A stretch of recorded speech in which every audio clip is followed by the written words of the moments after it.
25শে বৈশাখ চলেছে জন্মদিনের ধারাকে বহন করে মৃত্যুদিনের দিকে।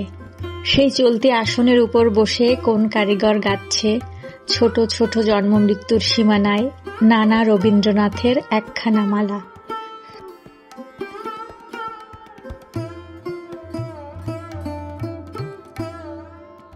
কবিগুরু রবীন্দ্রনাথ বাঙালির আবেগ, বাঙালির ভালোবাসায়, বিরহে তথা যে কোনো অনুভূতিতেই জুড়ে রয়েছেন রবীন্দ্রনাথ, যাকে ছাড়া এক মুহূর্তও চিন্তা করা অসম্ভব।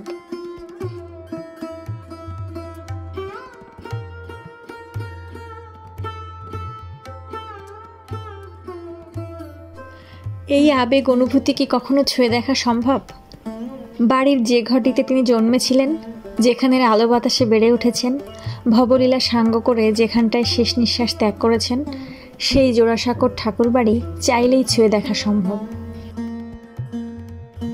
পশ্চিমবঙ্গের কলকাতায় ঠায় দাঁড়িয়ে থাকা এই ঠাকুরবাড়িটি এক কথায় বাঙালির তীর্থস্থান। এই বাড়ির দিকে হাঁটতে হাঁটতেই অনুভব করতে পারবেন এই পথ ধরে হেঁটে বেরিয়েছিলেন রবীন্দ্রনাথ ঠাকুর। জোড়াসাঁকো ঠাকুরবাড়ি কলকাতার জোড়াসাঁকোতে অবস্থিত ঠাকুর পরিবারের প্রাচীন বাড়ি।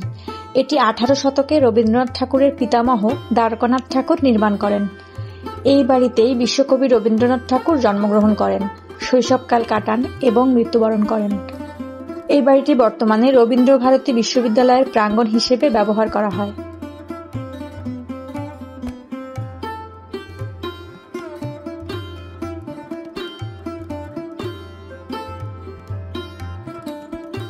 জীবনের প্রতিটা মুহূর্তেই আমরা রবি ঠাকুরকে পাই।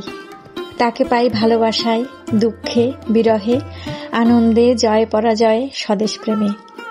যিনি জীবনের প্রতিটি মুহূর্তকে চিত্রিত করতে পারতেন, তিনি আমাদের বিশ্বকবি রবীন্দ্রনাথ ঠাকুর। বাংলা সাহিত্যে তিনি একজন স্রষ্টা রূপে আবির্ভূত হয়েছিলেন এবং বাংলা সাহিত্যকে সমৃদ্ধি দান করেন।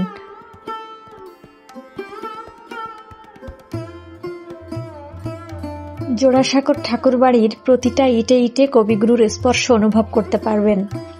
চোখ বুঝলেই প্রাণের রবিকে অনুভবে পাবেন। প্রবেশপথের সামনে প্রকাণ্ড কাঠগোলাপের ফুল ভর্তি ডালে যখন দক্ষিণা বাতাস দোলা দিয়ে যাবে, তখনও রবিকেই পাবেন।